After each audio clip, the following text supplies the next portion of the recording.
5 જાન્યુઆરી 2026 વર્ષનું પહેલું અને ખાસ પુષ્ય નક્ષત્ર. જય શ્રી કૃષ્ણ.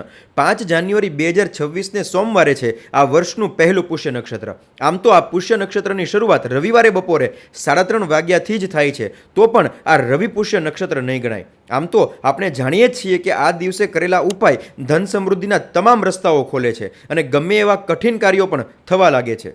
તો આ દિવસે કયો ઉપાય કરવાનો છે? તો સૌપ્રથમ તો આ દિવસે સવારે તમારે વહેલા ઉઠીને શિવ મંદિરે જઈ ભગવાન શિવને એક મુઠ્ઠી ચોખા અર્પણ કરવાના છે અને ત્યારબાદ આખી રાત પલાળી રાખેલી ચણાની દાળ 1 વાટકી જેટલી એ પણ અર્પણ કરો. અને જ્યારે તમે આ વસ્તુ અર્પણ કરો ત્યારે ભગવાન શિવને તમારું કયું કામ અટકેલું છે એ શરૂ કરવા માટે અને કયું કામ બગડેલું છે એ સુધારવા માટે પ્રાર્થના કરવાની છે. સાથે જ આ દિવસે તમારી હથેળીમાં રહેલા આ ગુરુ પર્વત ઉપર હળદરનું તિલક અવશ્ય કરવાનું છે. આ દિવસે કરેલા આ ઉપાય તમારા ગમે એવા કાર્યને સુધારી શકે છે અને ઝડપથી પૂર્ણ પણ કરી શકે છે. જય શ્રી કૃષ્ણ.